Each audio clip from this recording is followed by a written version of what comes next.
happening? We could hear her adorable little voice. Come here. Come here, girly. All right, I need you to say something right into this microphone. Okay? You got to hit it with the... Yeah! News! Who's that? Uncle Jay. Yeah, Uncle Travis. Hey, baby, why? Ladies and gentlemen, boys and girls from all over, welcome back to New Heights, a Jukes original show presented by Wave Sports and Entertainment. New Heights is a show that doesn't dress up. It dresses as. We'll get back. I think I see what you did there. We'll get to more of that later, man. But we are your hosts. I'm Travis Kelce. This is my big bro, Jason Kelce, out of Cleveland Heights, Ohio, University of Cincinnati Bearcat alums. New Heights comes to you every single Wednesday with a new episode. Make sure you subscribe on YouTube and wherever you get your podcasts. And as always, follow the show on all social media at New Heights Show with 1S. Jason, what we got? Got a great show, Trev. As always, first we're gonna talk about the whooping, as AJ Brown called it, that the Eagles gave his former team, the Titans, and then we're gonna touch on the Chiefs' unfortunate tough loss for the third time this year. Got to hold on to the ball, bud. Got to hold on to the ball. And we might even touch into some college football talk. Oh, little playoffs. Got some coaching changes going on. Coaches going everywhere, man. This is exciting times. Yeah. Playoffs. Talk about playoffs? Playoffs. But first, new news. Oh, my gosh. Now my voice cracked like Pat. All right, anyways, still the #1 sports podcast in the world. Matter of fact, not just sports podcasts. We cracked the top 3 of all podcasts last week thanks to our episode with Pat Mahomes. The Pat Mahomes effect. He makes everything better. It's unbelievable. Almost hit #1 on Spotify. But pretty hard to compete with the Joe Rogan experience. But yeah. Either way, thank you so much to our listeners. I mean, that was a really awesome episode. We were certainly excited to share it. Without a doubt. And glad everyone enjoyed it. Let's, can't thank you enough for all the support. And let's keep these things rolling. Keep these things rolling, baby. Fan reactions to the Mahomes episode from Ron Kopp. Can't be overstated how cool of a listen this is as a Chiefs fan. Feel like you're a fly on the wall in the room, that they don't even know it's being recorded. I think that's kind of the way we felt. Yeah, 100%. I was actually in such shock when he started talking about the draft stories and his first encounter with Coach Reed. I was like sitting there like I didn't even know how to react to it. I was like, hold on, are we going to have to erase this? Are we going to have to edit this out? Are you okay with sharing this? This is okay. I'm like looking around in the room for all the Chiefs guys like, this is good, right? We're good on this? All right. Yeah, we're just letting this happen. Crazy. He just said he drafted himself. It was nuts, man. Yeah, and I think I think every time we wrap up one of these, whenever when the producers say, all right, let's stop recording, I'm like, we were recording this whole time? I thought we were still just kind of bullshit. All right. Exactly.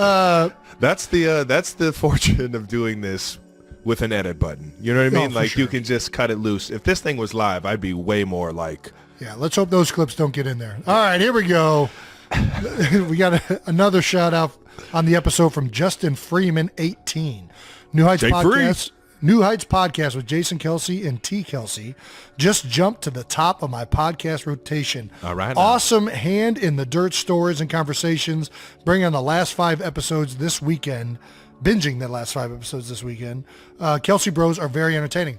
That's good. That's good to know. We're going to try and keep these good stories rolling. Heck yeah. Them hand in the dirt stories, man. Let's go. Another one from Deep Underground Pod. Deep Underground. That just sounds like a dirty... The Underground Pod. Oh, wait. D Underground. I get pod. Like the... I don't know where my mind was at. Get this Deep Underground Pod. All right. Yeah, listen, if you know, you know. D Underground Pod. Shout out to T. Kelce for rocking the football tan lines. Yeah. If you know what I mean. If you know, I don't even think what that is. Is that what that is? I'm not hip to the if you know, you know. Got it. KYK. If you know, you know. Meaning my hand right here is completely different skin color than the hand right here because I wear gloves every single day I'm out in the sun. That's true. So I got natural tan lines on my hands, and they're much paler, pastier, way more white. It's worth it when you wear those Ronald McDonald gloves, those yellow gloves. It is so easy to spot you on the field. It's the best thing ever because I always know where 87 is. Just when we play those teams that don't have yellow in their jerseys, real easy to get caught holding. Oh, I didn't think about that. You get those hands outside. It's a little different. Yeah. But unfortunately, nobody actually has yellow jerseys in the NFL, so that never plays into my favor. All righty, well, Eagles fans came through with the New Heights sign after my game, walking off the field. The Kelce chant, man. Yeah, they were doing that too. Legendary. Yeah, that was nice. Man. Very nice of them. That's like you're on the same stage as Rocky because I feel like they Rocky, like that was part of the movie, right? Kylie! She's got to really Kylie! She's gonna think you're calling for her right now. Yeah, you're right. I don't actually need you, Kylie. It's just a joke. She definitely was coming down. All right. Yeah, but walking off the field. So Eagles fans, they're on the sign committee now. New Heights sign at the game. We're a part of it. Just had to call them out. Shout out. Yeah. Signed it. Signed the sign. Signed the sign. Signed the sign. Well played. Listen, I'm signing signs and I'm signing babies. I'll believe it when I see you sign a baby, man. I cannot wait to sign my first baby forehead. It's going to be like a newborn sign. Draw a mustache on it. Do it, Andy Reid him. Now you have to. Signature across the forehead. Andy Reid stash with a little handlebar. I can't wait for the degenerate parent that allows me to do this to their child. I might do it to my own baby. Might have to wait till February. Don't you dare. All righty. That's pretty good. Well, the biggest new news you guys have been asking, and here it is. We got merch. Merch, baby. You see us rocking it. It's finally in. The New Heights merch. Always feels a little awkward when you have your name across your T-shirt, but it is a little weird. It's for everyone. You know, we're wearing it so you guys can see it, and we think it's really cool. Yeah. We're in particular really happy to partner with Homage, another Ohio roots. Keeping the Ohio roots together. That's right. The official apparel partner of the New Heights show. So yeah, go ahead and check it out. We've been on the Homage train for quite a while now. You guys have already seen me wear a NBA Jam style, NFL Jam style shirt that Jason has on right now. Says Kelce Jam with me and Jason and our attributes on there. You saw me rocking one earlier in the season with me and Pat Mahomes on there as a tandem. But this one particularly hits home because we grew up in the era of playing arcades, games. Yeah. So NBA Jam, NBA Hang Time, Blitz, like those sports games are always my favorite. They still are my favorite to play. 100%. Yeah. And it brings back a lot of nostalgia with the graphics of the stat lines. Oh yeah. A little upset with my speed rating. I think I'm faster than that. I think if you're faster than that, then I'm faster than what my speed rating is too. No, you're about right. You're about right. I think my speed rating should be right about where your speed rating is. Faster? Who's faster, me or you? How far is the race? You're right. We did this in college, and you said 10 yards, and I was like, all right, deal. And you shot out of a fucking cannon. Did I beat you? Yes. I do not remember that. I remember this. It was. I wasn't even embarrassed because everybody was like, damn, he's fast. I was like, all right, well, at least they're more amazed by Jason winning than they are by me. I'm sneaky fast. Got a quick get off. Good thing there's not a snap line. Otherwise, my snap attribute would be fully red. Just not even a green. Yeah, just negative, all the way not just red. A little negative all the way. Yeah. Listen, he's a great center. He's going to get a lot of blocks. But there's going to be a couple plays a game where you're not going to be too happy with him. All right, here we go. You could say fumble stat line. Fuck! All right, here we go. Moving forward, we do appreciate all your guys' support, and we got a little bit of a surprise for you. Not only are we wearing it to show you guys, we are live right now in selling these tees online. Just go to homage.com/New Heights to check out all the tees. We got some pretty sweet ones, man. Got one of these Kelly Green's game day fits, baby. Yeah. That's a pretty good. That's a pretty good shirt. We're gonna have to add the mesh Pee Wee League football jersey to the game. I want to see the Yeti, man. That's my favorite one. See the Yeti. I'll be rocking that. So we got some fun tees on there. So please go over there and support the ways that you can, man. We're going to shout out another sponsor of today's show, DraftKings. DraftKings is giving new customers a free shot at a share of millions in prizes with their first deposit. All new customers need to do is download the DraftKings app now and sign up using our promo code New Heights. You heard the man. Playing daily fantasy football is easy. Just pick your favorite players each week, enter contests, and win cash prizes weekly. And with a free shot at a share of millions of dollars in total prizes with your first deposit, it's the perfect time to show off your football game. So download the DraftKings app now and sign up using our promo code New Heights. This week, new customers can get a free shot at a share of millions of dollars in total prizes with your first deposit. Just enter the promo code New Heights to get a free shot at a share of millions of dollars in prizes with your first deposit. That's code New Heights, only at DraftKings. Well, the last sponsor might be the most important. All right. We're about to get into real football portion of this show. And for those of you that have been listening since episode 1, you know there's a half decent chance we might get a little loud. We might be yelling about QB sneaks, wedge units, or God knows what else. So you need to make sure that you're listening to us using premium audio products from Raycon. They also make a great gift for anyone on your holiday shopping list.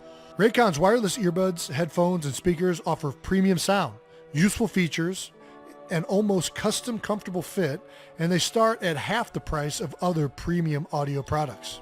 And for the next month, Raycon will have a countdown to Christmas with a new pop-up flash deal for you to take advantage of every single day. So right now, for the best deal, go to buyraycon.com/newheights to get 15% off site-wide with code HOLIDAY plus free shipping. That's code HOLIDAY at buyraycon.com/newheights for 15% off Raycon purchases. Buyraycon.com/newheights. Let's get back to the show, ladies and gentlemen. Let's ride, Raycon. Raycon Country, let's ride. Raycon Country, let's ride. Well, here we go. Let's tee up the 12 bold topics of this week. We always start with each other's games. I'll tee up the topics on Jason's game, and he'll do the same for mine. And then we'll get into some stories that are going around the NFL. But starting off with both of our games, Jason, you want to start with? No, I'll tell you what. I'll jump it off. Start with your guys' game. Start Eagles, with our game. Okay. 35, Titans 10. Yeah, baby. You guys rolled them, man. That was a tough team. When we played them, man, that was a very tough team. Strong defensive line. You know, they got that toughness. Old Mike Vrabel, their head ball coach. But you guys went in there. You guys handled it, man. You guys handled it. Yeah, I mean, they've been a tough team for a long time. This is a team that was the best team in the NFL just a year ago through the regular season. And they're built that way, Obviously, tremendous coach and Coach Vrabel. The defense is always solid, especially on the interior. You know you're going to have our hands full on the offensive line. Their defensive line team they're very, very strong up front. And, offensively, they can wear you out. They have probably the best running back over the last 5 or so years in the league in Derrick Henry. Yeah. And he's a guy that just seems to get better as the game goes on because people do not like to tackle him. Man. So, we knew we were in store. Well, we knew we were in store for a tough game. We knew we were in store for a fist fight. And, it certainly helps when, Jalen Hurts and the receiving crew play the way they did.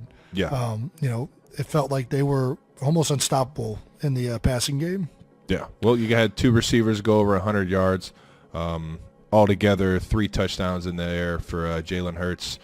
A.J. Brown went for 119. Devontae Smith, skinny Batman out there getting 5 receptions for 102 and a tutty.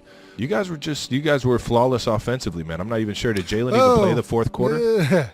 Not flawless. We had maybe a record-setting day with penalties up front. You guys scored 35 points and had a record day setting penalties? Dude, I'm not kidding you. I think it's the only game I can remember that every player up front and the tight end were all penalized for something. whether it's a false start, a holding. Really? Bro, it was a bad day, and Coach Sirianni, Nick, he was pissed off on the sideline. It's something that we definitely are going to have to address because you can't get away with that, especially in closer games. Yeah. It's going to cost us, so we're going to have to fix that. But obviously, really, really happy with the performance offensively especially in the passing game. I mean, last week ran the ball for 365 yards. This week we throw the ball for almost 400 yards. Yeah. It really shows you the versatility of Jalen Hurts. Shows you, how dynamic he can be in a lot of different ways, and shows the creativity of our offensive coaches. I was about to say, yeah, it's Sirianni, man. Well, not just Sirianni, but Shane Steichen, the offensive coordinator. Obviously Jeff Stoutland, the run game coordinator, offensive line coach. I think that all of these guys do a phenomenal job of putting the plays together each week. Shane calls up and dials them up pretty well. So I think, it's because 100%, you never know what's going to be available on the game day, right? We all game plan each and every week for everything going to be successul. But once you get out there, okay, what's working, what's hitting, and what are they trying to stop? How are we able to best, attack that? Yeah, without a doubt. So, it's been the last 2 weeks offensively have been fun to be a part of. Hopefully, we can keep it rolling. Well, I know the rest of the season. I know one guy who had an absolute blast, and it was A.J. Brown, baby. Last week it was his revenge game, going against his old team, the team that traded him away during contract talks. I believe it was contract talks, but either way, traded him for a draft pick or two, and came out and had 8 receptions for 119 yards and 2 touchdowns on his old ball team. Yeah, I mean, I was really happy for AJ. One, to just have a good game, but I think this game obviously meant more to him.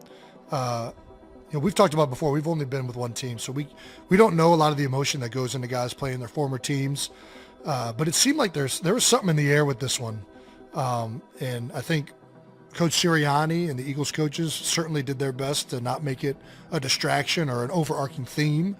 Yeah. But I think everybody was excited for AJ to have a good game and to make some plays. Obviously, their defense is really good, but if there's one area they had struggled in, it was in the passing attack. And so going in, I think everybody, without saying it, was like, okay, let's see what AJ's about to do.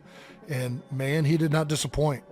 He is so hard to stop from an athleticism standpoint, from a physicality standpoint. He literally chucked a guy on one of his touchdowns. Dude, it was crazy. Yeah. I don't know how you could do that. I've actually done that before and gotten flagged for it. But it's impressive that, he can still run through mid-route and be able to track a ball, He caught a ball literally around the defensive back on one of them. He just was silly. So, silly. He was certainly fired up, and to have that kind of game against your former team is huge. And, I still remember when we traded for him. I mean, that happened live on shout out to Adam Lefkoe, baby. Yeah. I'm over here doing a draft segment with Adam Lefkoe. I think I'm all prepared. I got everything dialed up on all these offensive linemen, defensive linemen. Yeah. What? And all of a sudden it comes. Yeah. Did we just get? And I'm like, dude, did that really just happen? I think I'm kind of being like, because Lefkoe had already punked me before at an event of yours. I'm like, is Lefkoe double punking me? Is he punking me again? And not about the Eagles. Yeah, we don't play about the Eagles. So I'm over here kind of tempering my reaction live because I'm like, listen, we just got like a game-changing player in the NFL, but I also know that there's a whole other team and receivers and all these other guys are going to be affected. So I'm like, am I supposed to be really excited? Am I supposed to be? And I'm like, screw it. Hell yeah, baby. Let's do this. We're all in. Weapons in the National Football League. Hell yeah, you can be excited. So, and it hasn't disappointed. He's been an incredible addition to our team, not just as a player, but he's just a great dude, a great person. Everybody likes him in the rooms. Oh, yeah. And that's where you really win in a situation like that, man. A guy comes in and he's not a head case. He's not a distraction. He's not anything more than just a good teammate and a great ball player, man. That's when it works out the best, man. Yeah. And, the Eagles are always cognizant of that. It feels like we always I don't know. I feel like we've always had a good locker room. I can't remember too many guys that have been issues or created that type of drama and whatnot in our building. And that's a credit to, Howie and all the scouts and the coaches who vouch for these guys. But and the leaders that they choose to keep around 100%. I know you're being humble about that, but I do think that everybody has the respect out of you to, kind of fall in line when it comes to stuff like that, and follow the same thing with a defensive lineman coming in under Fletcher and B. Graham. You know what I mean? Like it's the same thing. You kind of have that mentality already set in stone. It's a culture now. Yeah, we've had good players and good people and a great culture for a long time, and that's something that we came into, me, BG, and Fletch, all with the Eagles before that. You guys like Brent Selleck, Todd Harriman's, Brian Dawkins. I mean, there's so many great personalities that have been mainstays in the Eagles organization, and that's one thing I think they do really well. But yeah, certainly A.J. Brown is it's been a pretty awesome addition for us and had an unbelievable game this past week. Such a good game. The Titans GM ironically got asked to leave. Yeah. And that's all I'll say about it. Eagles defense. Yeah. Eagles defense. I'll tell you what, man. We were just talking about that D-line. I think it's 6 guys recorded a sack. Yeah. Derrick Henry held to 11 carries for 30 yards. I mean, once you get up on a team like that, it's hard to get their mojo going, because they do so much in terms of the run game and then the counter off of the run game that if you get up on them and you force them to pass, you can put them in a tough situation. But the D-line absolutely feasted.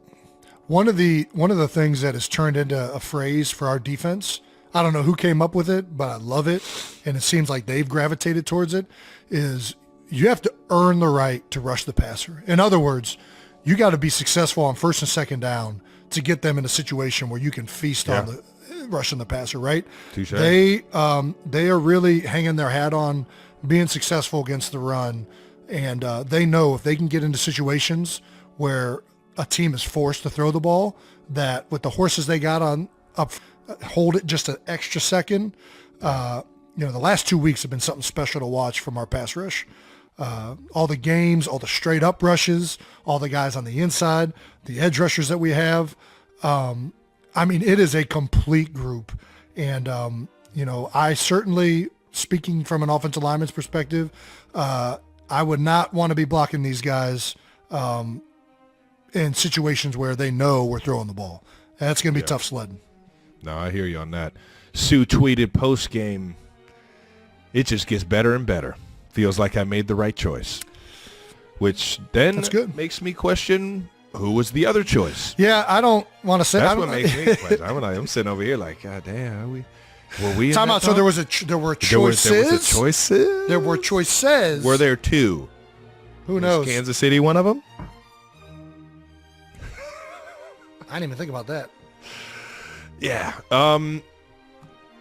The defense has only allowed 1 touchdown in the second half over the last 6 games.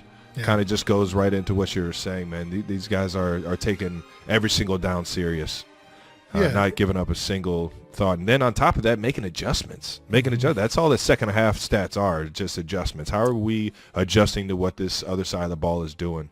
Yep. And how are we executing that? Yeah, that's right there. And we've been up too. I think we've put opposing offenses in, situations where it's stressful to execute, and the defense has made great adjustments, and they got great players.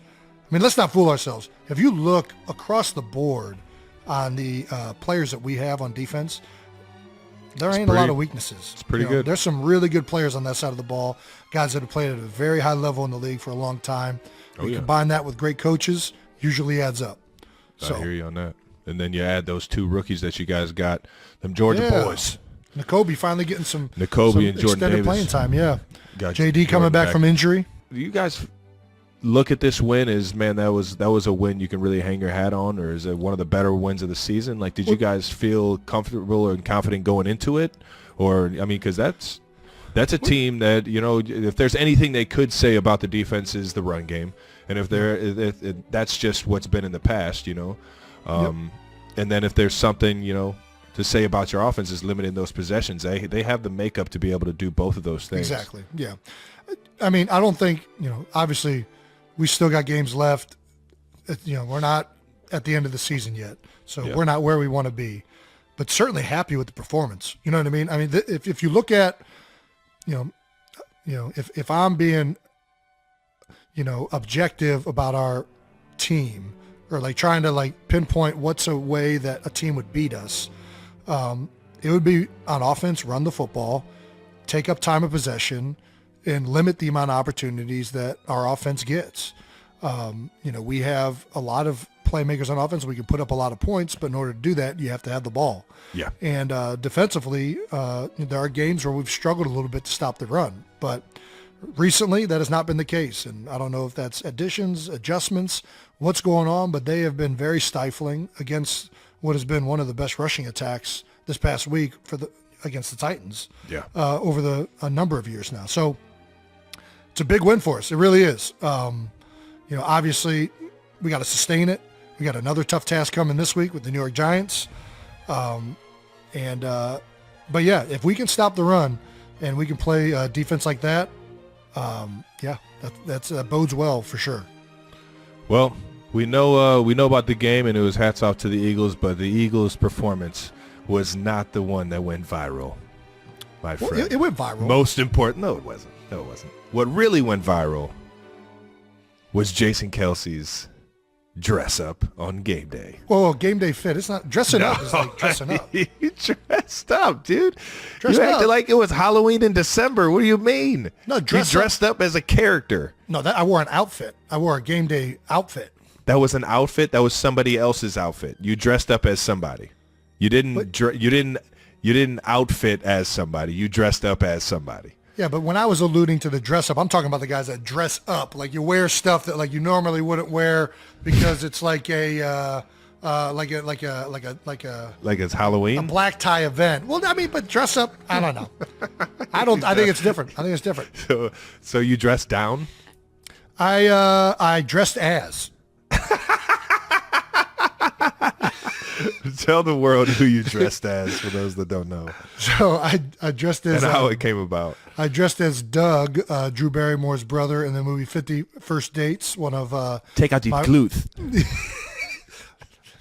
Protein shakes. I never... He's the best, leaves man. you... Yeah, Legend. Always a great movie with him. Always entertaining. On the screen. But, there was a tweet that somebody tweeted out about what I was wearing during the Mahomes interview. And it was like, you kind of remind me of this guy. And then I tweeted back, if anybody can find me that shirt, I will buy it immediately. To which case, a bunch of people told me where I can get those. Yeah. Apparently, those shirts are really easy to come by. And I was like, okay, I'm going to regret this. But, yeah, Where'd the shorts come from? I had those shorts. Just sitting in them. Those kind of Saved by the Bell, shorts, 80s shorts style. And belt. Shorts and belt were just in the closet. Well, I went to the weight room to get the belt. Got the belt from the weight room, had the shorts in the closet, rocked the Pat Mahomes Oakleys that I had bought after doing the interview with him. Yes, sir. And so, yeah. Those look sharp. They were great. Honestly, you walked in with such confidence, nobody can say shit about any of it. It Pat was a good McAfee time. said, one of the coolest dudes on earth. Said he's that boy set the tempo, set the tone for game day for just about everybody. You guys had the early game, so I even saw that. I was like, oh, all right, that boy coming ready to go today. You got to have fun with it. So You always got to have fun with it, especially when you dress up. dress as. When you do stuff like that, obviously it can either be a distraction or it can, keep everything loose and you can show your personality. Coach Reed he's on record saying it all the time. He'd rather a guy show his personality than to hold back and be more tense or tightened up. So did anybody, look at you sideways when you did it, or was it all just fun and games? And It seemed like everybody liked it. Apparently Nick Sirianni was texting everybody a picture of it on the coaching staff before the game. So I think guys thought it was funny, which is what I was going for. big Adam Sandler fan too. All right. Yeah. So I think, you never know. Well, you do know. I think there's times where when it's Appropriate. acceptable to be kind of funny, goofing around. And, I know pregame would seem like not that type of situation, right? I've been playing that freaking right here my Yeah, whole but, life, just playing that border, man. You can't be too serious, man. You got to remember, at the end of the day, we're all out here playing a game. We're having fun. You got to be serious when you're on the field. No question about that. But, hey, man, opening up and being yourself around your teammates, I think that helps teams come together. I think that helps people come together. There's a lot of people that I'm sure appreciate it. So I sure did. I'm glad Sean Astin appreciated it. There we go. He's been a long time role model ever since watching Rudy. I was a walk-on linebacker, so the movie Rudy was like, your life. It felt like it, and I'm not gonna lie, I've cried. It's a great movie. There's no way you were anywhere near Rudy's. Like Rudy was. Yeah, I'm not even gonna get into it. You're talking about like an undersized, like. Yes. Like, what? Like not, you look at Rudy. No offense to Sean, but you look at Rudy. He's not actually a prototypical Rudy, football player. Yeah, gotcha. You look at Sean. You know what I mean? And then you look at you, and it's like, no, that's not comparable. Well, either way, it still was a walk on. Nobody thought he could do it, and so I don't know. The movie Rudy has always struck a chord with me. So to get you heard it here, boys. All the walk-ons out here. All that is just a title, baby. You can change that in a heartbeat, and you can be one of the best that ever did it. All righty. Trav, you ready for this? Don't build it up. All right. Let's just go. I'm sorry. Chiefs lose to the Bengals. Yeah. 24-27. We got to talk about it. Of course we do. Yeah. Hats off to the Bengals. Yeah. They got me. Yeah, you guys are 0-3 against the Bengals. All time versus Joe Burrow. Matter of fact, you're 0-3. You told me this. I didn't even know this. You guys are 0-3 2022. in 2022. You guys played them early last year, then the playoff game, and now this year. How you guys feeling? What's the mood of the team? Obviously, close game, came down to the wire. Just couldn't quite get it done. Yeah. I handed him one, man. I handed him one. As much as I've, talked about being accountable and at my best when the team needs me to be at my best in critical moments, I wasn't. And it's unfortunate, man. The shit stings. I ain't had much energy since. I've been trying to, get the juices going and get excited about, the Denver Broncos this week. But that shit stings, man. And it's the way I wasn't accountable for my guys. Knowing how big of a moment that was and having ball security is the utmost, number one thing that needs to be on your mind when you have the ball in your hand in a moment like that.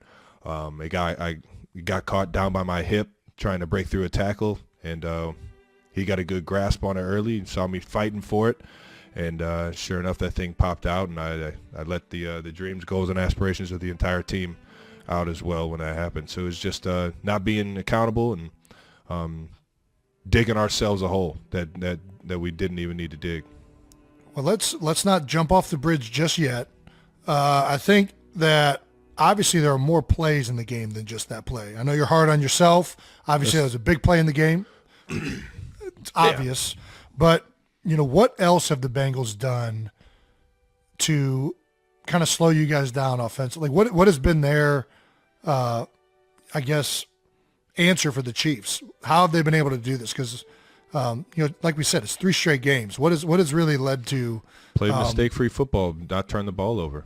I think when you get down to it, penalties, mistakes that we made, and then on top of that, got to beat drop 8 coverage, man. Even when they're dropping 8, we got to find a way to get open in voids and get open for Pat, and then on top of that, protect him back there. Yeah. So it's just there's it's all fixable stuff. I mean, if I hold on to that ball, we go down there, score at least and it's just it's one of those you got to eat and you got to learn from it. And you got to make sure that you're accountable the next time, and that's just the bottom line, man. Well, we keep touching on the fumble, obviously. What goes through your mind after that fumble in the middle of the game? Because it wasn't the end of the game. You guys still had other opportunities left. 100%, and that's the energy you got to refocus and put it towards. Obviously, I'm thinking every time I touch the ball now, hold on to that fucking thing with your life. Not that I wasn't before. Yeah. I naturally think that I have good ball security. And that I practice that all the time, when I'm in tight quarters. But at the same time, it's once it happens, it's kind of a situation where even though they scored, they're only up 3. We got an opportunity to go up 4 if we execute. We had plenty of time to drive the ball down the field. We got into striking range and kind of stalled out. Pat, got some pressure. It was just guys weren't getting open, and Pat got pressure. It is what it is, and we got to find ways to execute in those big time moments. And at the end of the day, come away with points. Come away with something. Don't just let them get the ball back on the 40-yard line with an opportunity to close the game out. And you talked about there's drills and stuff that you do with ball security. When you have something like that happen, are you like this week going to be doing more drills? Or is it kind of just like, that's a one-time deal and you're just going to keep doing what you do and just now focus on it more? I mean, naturally after you fumble, you already have that, like I said, that mentality of squeeze the living shit out of the ball from here on out, So I don't want to put too much emphasis on it. The more I focus on that, the less I become the player that I am, where I can think free and play free. But it's obviously lost us a game in my mind, so I gotta do something to fix that. So, well, I think, and you hit the nail on the head. I mean, listen, feels terrible when it happens, but yeah, you can't let that take away from the dog you've been, and you're going to continue to be. Hey, only not to make. I'm not making excuses for you. I'm not bringing the excuse train into the station for you, but you've only had 4 fumbles in the last 4 seasons. Those are pretty low stats. Obviously, you want it to be 0, and that was an incredibly important part of the game. But at this point, I'm just itching at the bit to get out and get back out there and, prove that I am who I know I can be. Yeah. And that's all you can really do about it. All right, Air Mahomes. Let's talk about the unbelievable play in this guy, man. In the red zone, looking for something to happen. Third down, doesn't see anything open. Kind of sees a little seam in the middle. Sees it a little bit. Yeah, it's not that open though. It's not there, but committed to it, and commits to it. Boy, does he! I'm telling you, I'm standing in the end zone, watching this whole thing unfold, and you just see. I see everyone closing. I'm like, well, yeah. I know Pat. He has some weight to him. He could truck him. You thought he was going to truck him? I think sometimes he lowers his shoulder depending on who it is, but I think he saw the two guys that were coming. I think he saw the 2 guys that were coming at him and decided that going up top was the best decision, man. Jumps. Did you know he could get up like that? Yeah, Pat's an athletic guy. Yeah. I've seen him get up. He's still banging out, you know what I'm saying? He's still dunking it. He's not that old yet. Yeah. Oh yeah. When he's got baby bunnies. When he jumped and you saw him reach, what is your first thought? When you reach, that thing's got to go across, because if it doesn't, it's coming out. It's definitely coming out. Yeah. That is but it's an all or nothing play. Listen, the great ones figure it out, putting his body on the line. You could tell he wanted it, man. He wanted it more than most, and that's another reason, man. A lot of the guys went into that game with a little bit more, and that's why it's just that one sucked. But shout out to Pat Mahomes for showing his love for the game and his love for his teammates by putting his body on the line and finding a way to get in the end zone right there, man. I know you guys, obviously you in particular, are not feeling too great after this one, but I got a feeling this is not the last time you're going to see these guys this year. So I wouldn't be upset at it. Yeah, I know that. Well, maybe we should leave the goal line dunking to you. You went on Stephen A. Smith's show. I've had a few goal line dunks. Yeah, well, you went on Stephen A. Smith's show, and you said, give me a 10-day contract, baby. Time out, man. Hold on. I'll show my worth real quick. You're not about to just come on here and say that I went on ESPN and just was like, man, what? These guys said that you could play in the NBA. That's exactly what just happened. They said after this season, I forget how Stephen A. asked the question, but of course I'm not going to back down. If somebody asked me if I would get an opportunity at the MLB, I'd say, yeah, I'd find a way to get in the lineup. There's no chance. What are you talking about? Michael Jordan couldn't play in the Major League Baseball. It's because he was real lanky. I'm more compact. It's a different athlete. Travis, you are a lanky. You are. I would for sure describe you as lanky. Swing that bat, ball. Swing that bat. Well, you definitely said you could play in the NBA, but let's ask this. So I'll say this. I think I could find a role on an NBA team. I'm not saying that I'm better than any NBA player. I'm saying that there is a role for me on the team if I am on the team. I could find a way to be productive while I'm out there on the court, for sure. We always hear, LeBron would be like unstoppable in the NFL. Yeah. Some of the way more suited for an NBA guy to be an NFLer than an NFLer to be an NBA that's guy. what I'm about to ask. So we know that NBA guys could definitely play in the NFL. Yeah, for sure. Okay. Is the reverse? Do you think there's NFL players that could play in the NBA? Outside of the guys that like made the transition from basketball, because there's guys that make that transition all the time. And I'm talking about, guys that have played basketball for all that. Yeah, I would say Jimmy Graham could have definitely played in the NBA. I see. No. He would have played in the NBA. This is my argument. There's guys that rebound that just come in for rebound and but all of those guys were better block shots. All of those guys were better NBA players and better basketball players. See, but that's the thing. They earned the right to be a rebounder and a role player on an NBA team by still being great basketball players before that. I'm not going to disagree that there are NFL players that could play a role on an NBA team. I just don't think any of them are good enough to play in the NBA. Otherwise, they'd be playing in the NBA. It's that simple. Every NFL player would rather play in the NBA. But at the same time, would you rather be an end-of-the-bench guy in the NBA or be a star tight end in the National Football League? I'd rather be an end-of-the-bench guy in the NBA. What are you talking about? That sounds like a great gig. I'm going to come on, play like barely any minutes, just play a little bit of defense, rebound. I don't even have to shoot. Yeah, give me a 10-day. Let me see what I got. That sounds like a great gig. Listen, I drop like 30 pounds. So the first time I ever sat courtside for an NBA game was when I realized that there is not a chance any NFL player can play with these dudes. It was unbelievable. Tell them who you watched. So I'm at, my brother used to have tickets for the Cleveland Cavaliers. So he doesn't have another brother, ladies and gentlemen. He's talking about me. Yeah, okay. So Travis used to have tickets courtside to the Cleveland Cavaliers. And early in my career, I went down there and I sat courtside, watched LeBron. I think they were playing maybe James. Well, you saw LeBron James. I think Kyrie was still on the team. Another one. There were some beasts. There were some beasts on there. Just unbelievable athletes. Athletes, you see them play and you see them move, and you're like, But it wasn't just them. Regular. It wasn't just them, Travis. It was the whole thing. I'm sitting there, and I think when you're on the same level of these guys, you got impressed by Zrunas Ilgauskas. When you're on the same level as these guys, it is a whole nother world. You really get a grasp for how tall they are, and how not just that, how tall, how fast, but how coordinated they are. Yeah. Dude, it's crazy. The amount of body control, footwork, hand-eye coordination, the athleticism level of NBA talent. I mean, it's not even close. Yeah. To like, and maybe it's because I play offensive line and I'm around a bunch of fat guys all day and it's way different.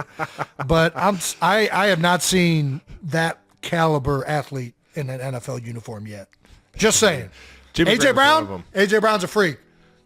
I saw LeBron James do a spin move and a dunk, and it happened. It happened so fast. You got to see guys like Devontae Adams play basketball. You got to see guys like AJ Green play basketball. I mean, you'll see very similar. I'm not buying none of this. I guarantee you, Devontae Adams could hold his own on an NBA court.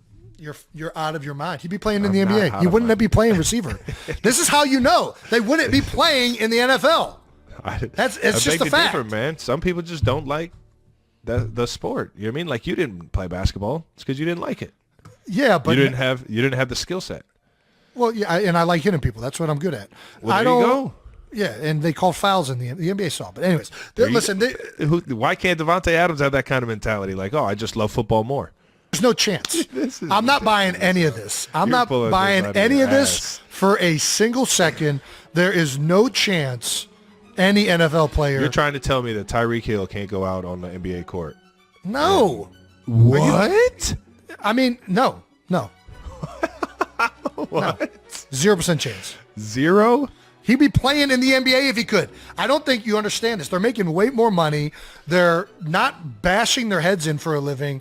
There's not even a question of this. I think. Athletically, does he have it? Yeah. There's guys in the league that are athletically gifted enough to do it, but they're just not as good. Otherwise, they would be doing it. I don't know. I think each situation is different. And you could say that a guy just doesn't love the game like he loves football. No, I'm not buying it. I love football. If I could go out there and be an eighth man on the basketball player coming off the bench, I would take that gig in a second. I don't know. I don't think that's real. I don't think that's true, man. I don't think you could do it. You just would I rather be an eighth man off the bench making the exact same amount of money I'm making playing center in the NFL? Come on, Travis. Nope. I don't think you're doing it. You're crazy. I don't think you're doing it. I'm doing it in a second. It's the same. Sixers, if you guys need any bruisers out there. Sixers, if you guys need some bruisers out there. I don't know how many reason. Go ahead. I don't know if there's a big market for a 6'3" bruiser down in the paint in the NBA, but I'm your guy. Listen, for Jason Kelce in Philadelphia, they'll probably go the extra mile just for you, man. I don't know. It's the same reason, but your argument's the same reason why you didn't go to Colgate. You could have went to Colgate, been in the band, played lacrosse, and had a half scholarship, but instead you walked on to Cincinnati because you love football more. Well, yeah. I mean, there is something that's crazy. I do think. First of all, ladies and gentlemen, how wild is that story? Jason almost went to Colgate. Well, I don't know if it was. I almost played football at Colgate too. That's what it was. But it was going to be hard to get into Colgate grade-wise. I think they were making it happen, and it could have happened, but I saw Rudy.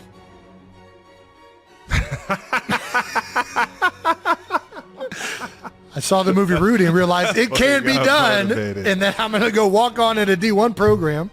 No, I mean, obviously there's more of a future going to a Division I school playing football, and I just really wanted to compete with the best people in the world at football, and I thought I was good enough to, so I went and did that. I would have had a blast going and playing lacrosse at Colgate and going and playing football at Colgate. It would have been an unbelievable time, but not as fun as I'm having right now. All right now. Before we get to the rest of the show, we're going to shout out one of our sponsors right now, Athletic Greens. Ooh.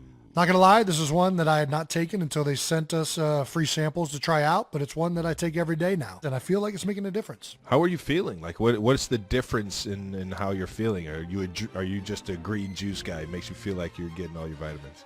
Not yet. Well, I mean, the color does help. It's not juice, though.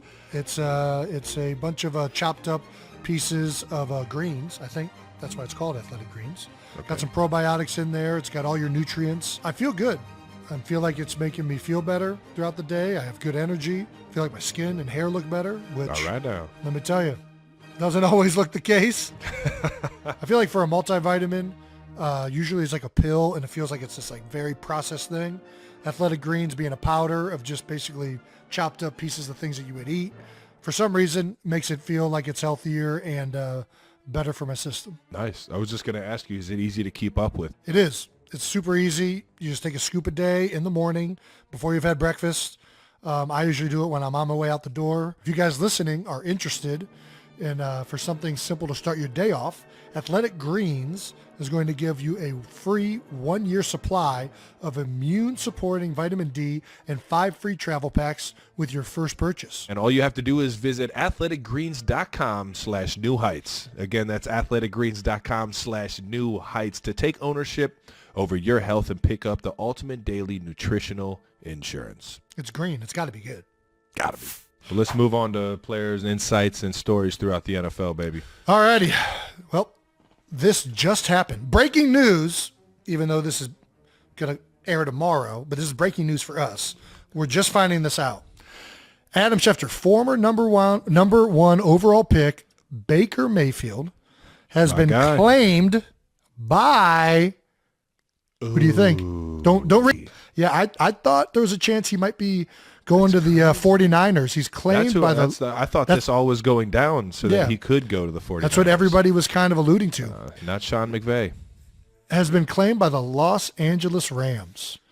Mayfield is expected to fly to L.A. by tonight and could play this Thursday. Wow, dude. We've talked about this on the pod before. This is crazy. Guys going and playing immediately for other teams, like you're going to go play running back. Yeah, you can get that done. You're going to play D-line? Yeah, you can get that. He's going to go play quarterback on a short week. I mean, yeah, that's crazy, man. That's crazy. Well, I am going to be tuned in if he's playing. There is no question about it. I cannot wait to watch this. No question. Yeah, I thought he for sure was going to the 49ers, but obviously they're pretty happy with Purdy's play. This is in division. Did McVay do this to just because he has to clear waivers? Did he block it so they would have to play the rookie? A little chess? Is he playing chess? They are out of it. They're out of it, right? They're not worried about this year at this point. I mean, they just put Stafford on IR, so they needed a quarterback. Yeah, they needed to add a quarterback to the roster. Yeah, and maybe they can. Baker Mayfield's been really good in this league. He struggled this year. He's been in this offense. Maybe they'll take a stab on it. Maybe they find a diamond in the rough for their offense.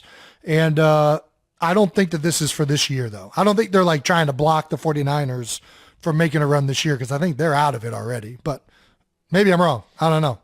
Who knows? McVay and Shanahan, they were on the same coaching staff over in Washington. They were. So I played against both of them a lot. There's that rival. There's a little bit of...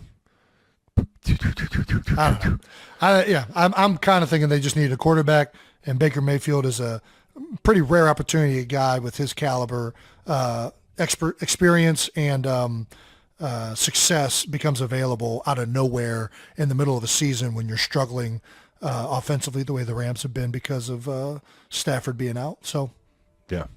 I can't wait to watch it, though, and I hope he plays in 2 days. I still can't believe that. I hope he balls, man. If anybody can do it, let's go, baby. Let's go, baby. This is a great blending of personalities, too. Baker and Sean McVay. Let's go, man. Dude, that's a lot of personality right there. I can't wait to watch this. It's going to be fun, without a doubt. Reactions to Andrew Luck. Another quarterback. Finally speaking on retirement. An NFL feature by Seth Wickersham. Retired because he says that playing in the NFL is not the healthiest way to live. And I'm just a little surprised he didn't know that before he started. You made the comment earlier, man. It's the fortune of playing quarterback, man. Yeah.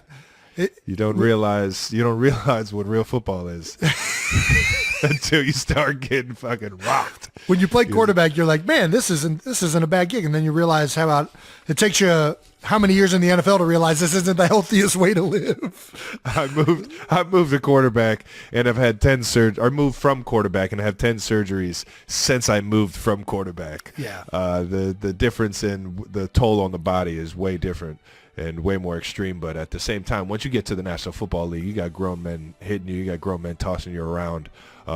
You're going to catch that wave regardless of the position that you play. Well, listen, man, this article is awesome. I highly recommend it. They got a podcast version of it as well, which I was listening to and I'm almost fully done with. Andrew's a highly cerebral individual. Yeah. He's highly respected, man. Yeah, highly respected. Was an unbelievable player in college and in the NFL before he started getting hurt, especially. And I think that, this is an awesome opportunity to get a look into what goes into playing in the NFL, especially from a mental standpoint. It's some things that are, I think, a lot of the times not talked about. The whole mental health wave that's gone over the country. All of a sudden, it's acceptable to talk about these things. It's acceptable to talk about, things that bring anxiety. It's acceptable to talk about things that, like, bring superstar players potentially struggle with. Right? For years, you were told if you talk about this, you're weak. You're told if you bring it up, it's not acceptable. And now it is, and we're seeing some unbelievably. It was almost looked at as an excuse. Yeah, like you're making excuses for things. You know? Yeah, and we've seen it with a number of my teammates, and most recently with Lane Johnson last year. We're seeing, semblance of that in this article from Andrew Luck. Yeah. And man, there's some incredibly inspirational, great things to take away from these conversations. Obviously, it led to Andrew retiring, after the last, during when you're struggling. Yeah. And I got a lot of respect for him being open and candid about it. I thought Seth did an unbelievable job with the story and getting it by being a skier. I mean, we all were extremely curious on what exactly went down. It caught us all by surprise. And I think what this does is just kind of open up to us what exactly, Luck was going through in those moments mentally, physically. And it gives you a broader spectrum on exactly what's going on throughout the NFL on a weekly and yearly basis. He talks about trying to overcome his labrum surgery, his labrum injury. I've had 3, and I can't even throw a ball. I can't even play catch like that right now. And all of them are different, right? Yeah. No knee surgery is the same. Even if it's an ACL injury, you have no idea what that other person's going through to try and get back on the field. Yeah. And there are things about this game that are depressing and hard to get over. Injuries are hard to deal with. It's the hardest part about this game probably to overcome. You got to, especially when it's a year ender or a career or a season ender, a major catastrophic injury that's going to take you time to work your way back. And even when you get back, you're not guaranteed that it's ever going to be the same. No. And, there was a great quote. I can't remember what book I read it in, but, when you're trying to figure out what you should do for a career, you got to figure out what are the things you don't like about that career and whether you can handle that, right? Everybody wants to be a professional singer. Everybody wants to be in a rock band, right?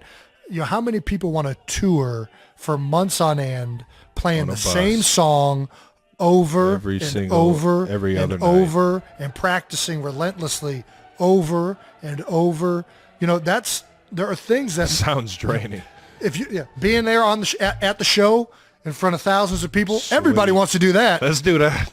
Everybody wants to be that guy. Sign me up. Are you willing to do the other stuff, the stuff that's not fun for everyone? And he wasn't ready to do it anymore.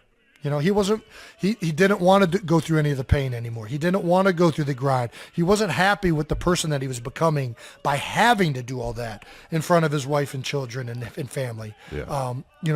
All of these things factor into your mental well-being. Yeah. Your happiness. And if you're not happy, if you don't want to do it, you're not doing a service to anybody by trying to go do it. It was selfishly an unselfish decision. Yeah. If you're not all in, man, I get it, dog. It's not going to be good. It's not for everybody. It's not for everybody. And it doesn't have to be for everybody. But obviously it was for him for a long time. Yeah. And then it wasn't. And when it wasn't, it became evident. He had great support systems in his life to make it, courageous enough to pull the trigger. I know it hurt that Colts team in the eyes of a lot of people, but who knows, man? If he was at that point mentally, like you just said, it's going to be, who knows what would have happened if you would even tried to play that last year. But, I think in hindsight, it sounds like you made a great decision for him and for his family. And and all respects to you, Andrew, for coming out with this, man. Yeah. I know that shit isn't easy, man. Being able to talk about stuff like this. For sure. I think as I get closer to retirement, this also is especially home with me because these are things that I struggle with every offseason. Are you willing to do it? Is it still worth it? Is it and for some reason, I'm still in the mindset that it has been. This year has been unbelievably a highlight so far, and I hope it continues to be one. But these are questions. These are things that all guys contemplate, and I thought it was awesome to hear his thought process, what went into all of the decision making he had to make. Just overall, it was really well written and well said. So, hats off, brother. Back to his not healthiest way to live, man. If you want to be the best in anything, it's going to be hard to do it in the healthiest way. It's a price you got to pay, man. No matter what you want to do, Law of the football, price tag. Football obviously going to be incredibly draining physically, but whether it's football, whether it's the Tour de France, you think it's healthy to go bike that many miles over that time frame? No chance. That ain't healthy. Being a boxer, the type of weightlifting, yeah. Even going to business, Elon Musk sleeps like 4 hours a night or something like that. Yeah. Like it takes time. It takes investment. You have to be an extreme individual to be the best and to play at that level. And that's hard to sustain, and it's not healthy to sustain in a lot of ways. Some ways it is, some ways it isn't. But you said it earlier, man. There ain't nobody out here at the top of what they're doing, sleeping 9 hours a day and getting all their meals in and getting all the, you know what I mean? It just doesn't work like that. You got to take it. You got to do something different. You got to do something extra, and you got to put in you got to devote a lot of time and a lot of effort to whatever it is your passion is to be the best at it. To be the best, you're going to be met with stress, whether it's physical, whether it's mental, whether it's, health. That's how it happens. You're going to be competing with everybody else. Yeah, I'm happy he's happy. How about that? I'm right there with you, brother. All right, coaching. Couple of interesting interactions with coaches this past week on the sideline. Mike McDaniels tells Tua, he's just that stand-up comedian that has like the dry humor and has like the same tone going through everything that just catches you off guard with like these. I love it. I love everything about these things that he's doing. It's cool. Punchlines. He's a unique individual, but it's got to be real though. Like if you really fucked up, I think that's a great thing.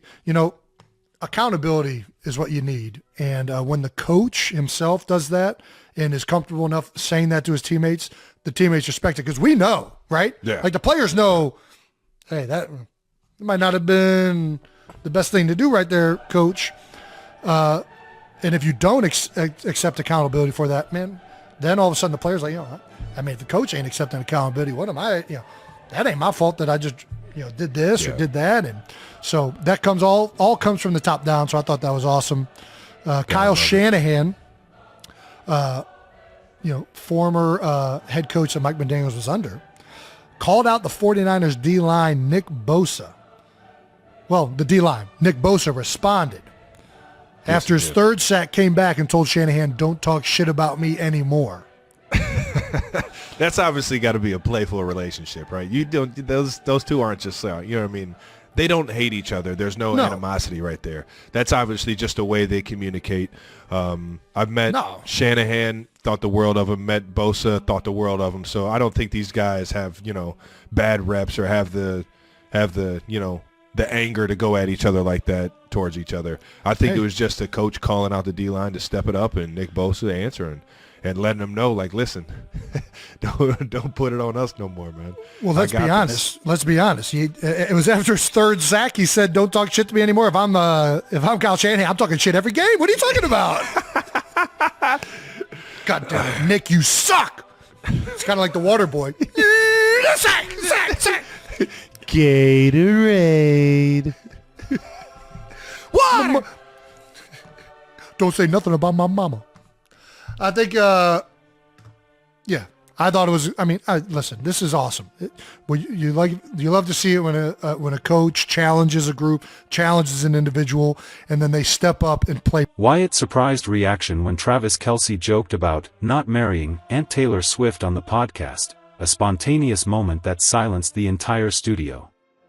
The familiar studio of the New Heights podcast that morning maintained its usual relaxed atmosphere. Travis Kelce and Jason Kelce sat opposite each other, microphones on, coffee still steaming, family stories interspersed with football and postseason life. No one expected that a casual joke from Travis Kelce would create one of the most memorable and emotional moments in podcast history, especially when that reaction came from Wyatt, Jason Kelce's eldest daughter. A seemingly harmless joke. The story began very gently. Jason was recounting a recent family evening, when the children gathered around the dinner table and inadvertently mentioned Aunt Taylor's upcoming wedding. Wyatt, the famously bright and inquisitive little girl in the Kelce family, innocently asked Travis a question. "Uncle Travis, when are you going to marry Aunt Taylor?" The entire studio burst into laughter when Jason recounted this detail. Travis also laughed loudly, shook his head, and then, in a moment of his characteristic humor, blurted out on the podcast. "Maybe I won't get married at all." It was clearly a joke, typical of Travis Kelce, who always uses humor to lighten any situation. But Travis didn't anticipate that the remark would leave such a strong impression on a child's mind. Wattie's reaction, unconcealed surprise. According to Jason's account, as soon as Travis finished that joke during the family meal, Wyatt froze. She was holding a small fork, her eyes wide, her face clearly showing confusion and surprise. She looked at Travis as if he'd just said something utterly impossible. Jason recounted on the podcast, his voice a mix of amusement and emotion. Wyatt didn't laugh. She didn't understand it was an adult joke. To Wyatt, Taylor Swift wasn't just a star, but Aunt Taylor, the one who often appeared at family gatherings, the one who played with the children, the one who was always gentle and patient. Jason said Wyatt tilted her head, thought for a long time, then asked again, in a completely serious tone. "But, you and Aunt Taylor are in love, aren't you?" That question, according to Jason, brought the entire table to a few seconds of silence. The moment that made Travis Kelce freeze. On the podcast, Travis admitted that he didn't expect a joke to elicit such a strong reaction. He said that when he saw Wyatt's eyes, he immediately realized he had gone too far with his harmless joke. "Looking at her, my heart stopped," Travis said on air. Wyatt wasn't joking. She was genuinely worried. Travis recounted how he quickly leaned down to Wyatt's eye level and immediately explained. "I was just kidding. I love Aunt Taylor very much." But even then, Wyatt wasn't completely reassured. The statement moved the entire Kelce family. According to Jason, Wyatt was silent for a long time, then said something that surprised everyone around him. "If you don't marry Aunt Taylor, I'll be very sad." Jason recounted the moment in a slow voice, clearly still emotional. "She said it so softly, so sincerely. Not to make anyone happy. She really thought that." In the podcast studio, the atmosphere suddenly became somber. Jason stopped laughing. Travis didn't speak immediately either. Both brothers understood that, for the children in the Kelce family, Taylor Swift had become a very natural part of their lives. Taylor Swift in Wyatt's eyes, not a superstar, but Aunt Taylor. Jason further shared that Wyatt didn't see Taylor Swift as just a fan. To her, Taylor was someone who always remembered the names of every one of Wyatt's dolls. Was willing to sit for hours listening to Wyatt tell stories about school. Taught Wyatt his first guitar chords. And was always there for important family moments. "She doesn't care how famous Aunt Taylor is," Jason said. "She just knows that she's someone Uncle Travis loves, and someone our family loves." Travis Kelce, from laughter to seriousness. Travis admitted on the podcast that the moment made him think a lot. He said that sometimes adults are too used to joking, forgetting that children take everything in with the most genuine emotions. "You learned a lesson that day," Travis said. "Not all jokes are harmless, especially when they involve people the kids love." He also added that Wyatt's reaction made him realize just how deep Taylor Swift's connection to her family was. Podcast audience reactions. Immediately after the podcast episode aired, social media was flooded with emotional responses. Many listeners shared that they laughed and then teared up while listening to Wyatt's story. One comment read, "Wyatt wasn't just reacting on behalf of a child, but on behalf of so many people who believe in Travis and Taylor's love." Another said, "If a child finds they're not getting married unacceptable, then perhaps that love was very clear. A small moment, big meaning." The story of Wyatt's surprised reaction wasn't sensational news, scandal-free, or controversial. But it was precisely that innocence and sincerity that made it one of the most memorable moments told on the New Heights podcast.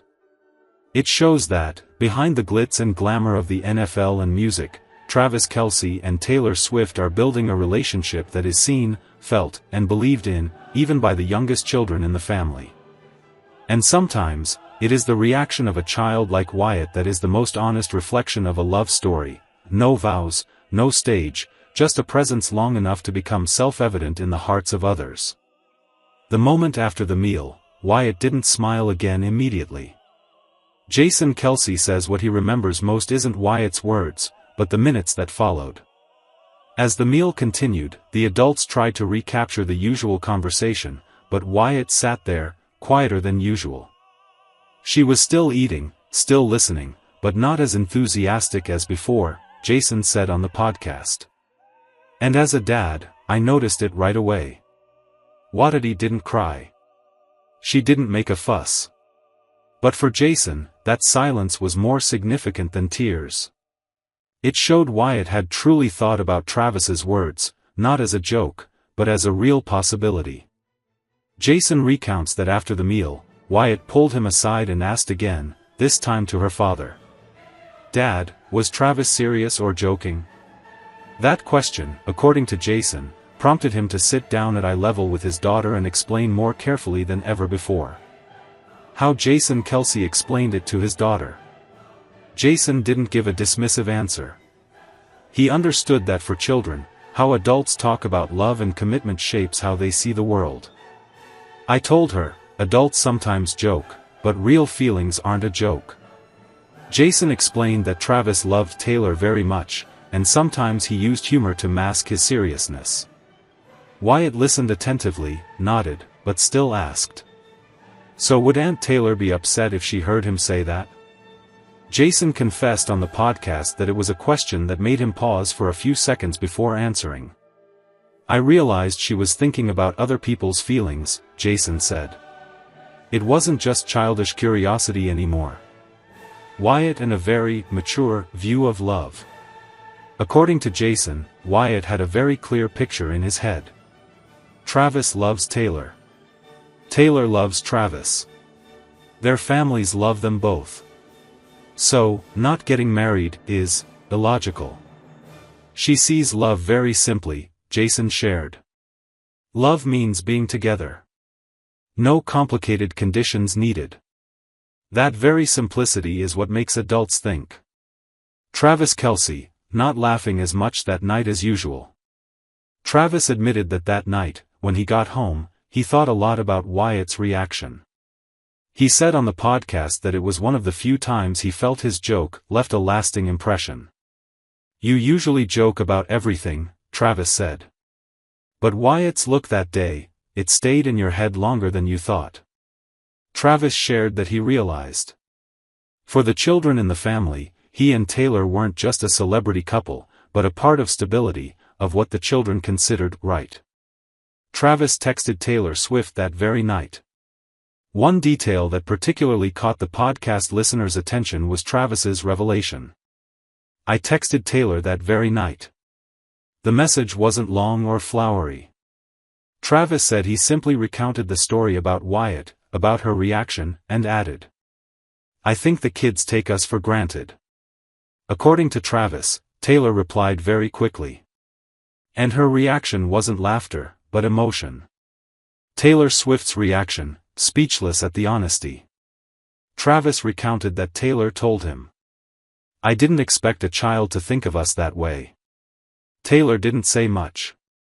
But Travis sensed that Wyatt's story touched something very deep within Taylor, not fame, not career, but a feeling of belonging.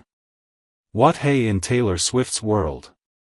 Jason further shared that Wyatt was so naturally connected to Taylor that the family sometimes forgot that Taylor Swift was one of the most famous people on the planet. What hey called Taylor Auntie, not because she was taught, but because it came naturally. She once boasted to her friends at school. My aunt knows how to play the guitar. It was that simple. No superstar, no stage. One afternoon later, Wyatt asked Travis again. A few days after the podcast story, Travis recounted that Wyatt had approached him again. This time not at a large dinner, but just the two of them in the living room. What hey asked very softly. Uncle Travis, "Are you still joking?" Travis said he laughed, but it was a very different kind of laugh. He sat down and said to Wyatt, "I promise I won't joke about it again." Wyatt looked at him for a few seconds, then nodded. And according to Travis, only then did she genuinely laugh again. Jason Kelce, she taught us a lesson. Jason said on the podcast that sometimes, adults think they're teaching children, but it's actually the opposite. Wyatt wasn't trying to teach anyone, Jason said. But she made us reevaluate how we talk about love, about commitment. Jason admitted that the moment made him think more about how he and Kylie talk to their children about relationships. Podcast listeners, when the story touches personal memories. After this part of the podcast aired, many listeners shared that they saw themselves as children in Wyatt. One person wrote, "When I was little, I used to get nervous when adults joked about breakups. Wyatt reminded me of that feeling." Another said, "Young believes what they see. And Wyatt has found a family forming." Travis Kelce and the small but noticeable changes. Jason observed that since that incident, Travis has joked less about marriage. It's not a reminder, but rather that he's realized the impact of his words. "You're still funny," Jason said. "But notice you choose more filters." Taylor Swift and the deliberate silence. Travis also revealed that Taylor hasn't brought up the story many times. But in the way she appears with the Kelce family afterward, Travis feels an increasingly clear connection. No account information. No speaking. Just a quiet, consistent presence, something Wyatt and the children clearly sense. Wyatt, a small character in a big story. From the outside, it was just a small moment. A joke, a childish reaction, a story recounted on a podcast. But for the Kelce family, it was a turning point, a moment where everyone realized that love isn't measured solely by promises or weddings, but by whether those actions have become commonplace in the world of those around them. And for Wyatt, the surprise that day wasn't fear, but a pure belief that some things shouldn't be taken for granted, especially when they involve the people you love. Yes, it would suit a certain narrative, but if the 36-year-old decides to toss off his pads after playing in the NFL for fiancée Taylor Swift's favorite number of years, that would be what you call a coincidence. We're 92% sure of that. Meanwhile, retirement talk is nothing new for Travis, who signed a 2-year, $34.25 million contract in April 2024 after winning his third Super Bowl ring with the Kansas City Chiefs. But this is the first time he seems to be giving as much consideration to going as he is to staying. "I want to give the Chiefs a good opportunity, whether I come back or not, or whether they want me back or not," the star tight end told reporters November 21, per ESPN, noting he'd decide his next move by early March. "I'd like to make that decision before they've got to get draft picks and free agency opens to fill the roster appropriately. All that will be at the end of the season. I won't be thinking about it until then." Not least because, when Travis set his tentative decision deadline, he still expressed confidence that his foundering team could rally and make the playoffs. They did not, and the Chiefs missed the postseason for the first time since 2014. "I've got so much love for this team, this organization and the people here," Travis, again catching questions about his future plans, said January 4 after their season ended with a loss to the Las Vegas Raiders. "I'll spend some time with them, go through exit meetings and get close to the family and figure things out." As for how long it might take him to decide, he replied, "Who knows? Either it hits me quick or I've got to take some time. Last year was a little bit easier. I think I knew right away I wanted to kind of give this year a shot. We'll see." After the Chiefs got blown out by the Philadelphia Eagles in Super Bowl 59 last February, there was immediate speculation that Travis might call it a career. But he didn't want to go out on a low, feeling he could have done better. "Retiring after the Chiefs' second straight Super Bowl win didn't cross my mind one bit," Kelce said in September 2024 on the Rich Eisen show ahead of the start of his 12th season. "I think the excitement of the challenge of this year, being able to maybe do it a third time in a row, I think that alone was all I needed." Really, the athlete added, there was not a chance in hell that I wasn't coming back this year. Travis noted that he couldn't put a specific time frame on the rest of his career, telling reporters in November 2024, I enjoy coming to work every single day. Of course, I recognize there are opportunities beyond football for me. But when I'm here, I feel like a kid again. I'm going to keep playing until the wheels fall off, he continued. Hopefully, that's not anytime soon. It's clear that I'm closer to the end of my career than the beginning. I need to ensure I'm prepared for life after football as well. And he's certainly been doing that, not letting a lackluster showing in the 2025 Super Bowl stop him from living his best life everywhere else, including his own backyard, where he proposed to Taylor in August directly after they recorded her landmark 2-hour appearance on New Heights. So, now it just remains to be seen whether going out after a string of defeats is any more palatable to him than going out after losing a Super Bowl. Talking to Jason, whose retirement in 2023, at the age of 36, after 13 seasons with the Eagles was an emotional affair for the whole family, Travis admitted on the January 7 episode of New Heights that losing their last game was a tough way to go out, especially with the amount of success and the standard that you hold yourself and the team to going into the season and throughout the season. Travis did pad his individual career numbers, becoming the third tight end in NFL history to reach 13,000 receiving yards, behind only Chiefs legend Tony Gonzalez and Dallas Cowboys alum Jason Witten, and he's now sitting at number 8 all-time in receptions with 1,080. And he became only the second player ever, after Raiders Hall of Famer Tim Brown, to log 75 receptions in 10 consecutive seasons. Travis Kelce has been mysteriously removed from the NFL's Pro Bowl next month. On Friday afternoon, the Buffalo Bills confirmed that their own tight end Dalton Kincaid had been called up for the Pro Bowl as a replacement for Kelce.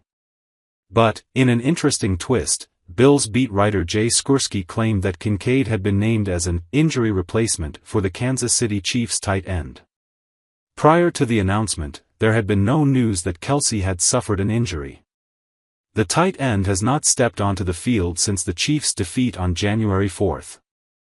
After Kansas City failed to reach the playoffs this season, there have been vicious rumors that Kelce is considering retirement, and many fans had hoped to catch a glimpse of what could have been his final ever game at this year's Pro Bowl.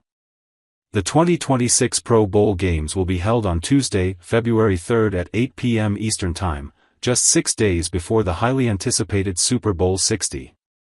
Despite concerns among fans that he will soon be hanging up his cleats, Kelce recently dropped a subtle hint that he could be returning to Kansas City in summer.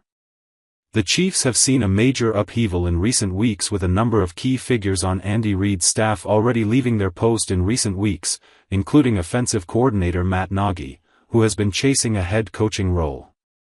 However, the return of beloved coach Eric Bieniemy, in Nagy's place, to Chiefs Kingdom may have swayed Kelce into returning for another season. I can't wait to see Bieniemy back in the building, man, Kelce said on New Heights. He's one of my favorite coaches of all time. One of my favorite people of all time. I've had so many unbelievable growing moments under him as a player, as a person. I just love the guy, and it's going to be awesome to see him back in the building and see him back wearing the Chiefs logo. Bieniemy coached the Bears running backs in 2025 following stints with UCLA, 2024, and the Commanders, 2023, after 10 years working alongside Reid at Kansas City. Kelce's comments convinced many fans online that it appeared he would also be back in the Chiefs building alongside Bieniemy next season. EB and who he is as a coach, you can kinda see his personality, what he brings to the table in that Chicago team, Kelce also gushed. Chicago head coach, Ben Johnson, has his own version of that. He's a very tough guy, and what he did in Detroit he brought over as well. You can see in those running backs over in Chicago, and their body of work was definitely an Eric Bieniemy style of football. The Chiefs are widely expected to bring Bieniemy back as offensive coordinator in 2026, the same position he held for 5 years starting in 2018. Not only did Bieniemy's unit rank first in scoring and yardage in 2 of those seasons, but the Chiefs' offense never finished lower than 6th in either category over that time. Travis Kelce allegedly helped Taylor Swift navigate her tense relationship with Blake Lively amid the Gossip Girl star's legal battle with Justin Baldoni. The Kansas City Chiefs player reportedly encouraged Swift to smooth things over with Lively before their bombshell text conversation unfolded in 2024, a source claimed to the U.S. Sun Thursday. Things had become uncomfortable between Taylor and Blake, and although Taylor hadn't said anything herself, Travis noticed the way Blake was speaking to her and felt it wasn't right, a source claimed to the outlet. He believed Blake's behavior toward Taylor felt off, and she should take a closer look at the dynamic, saying it wasn't how a real friend should act, the source alleged, adding, when Blake later raised concerns that their friendship had changed, Taylor didn't hold back. The "Cruel Summer" singer was allegedly encouraged by her fiancé to address the situation head-on and be honest about how she was feeling about their dynamic. He didn't dislike Blake, but he didn't think it was fair on Taylor, who had been nothing but a present and loyal friend, the insider said. Reps for Kelce and Swift did not immediately respond to Page 6's request for comment. Swift confronted Lively in a December 2024 text conversation that was revealed in unsealed court documents in the "A Simple Favor" star's lawsuit against Baldoni and his production company, Wayfarer Studios. When Lively, 38, reached out to Swift, 36, to check in and see if their friendship was good, Swift offered her some very honest feedback.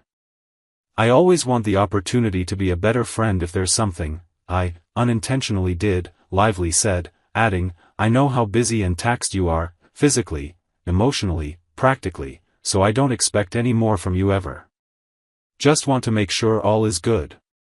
Swift bluntly replied, "No, you're not wrong, but it's also not a big deal."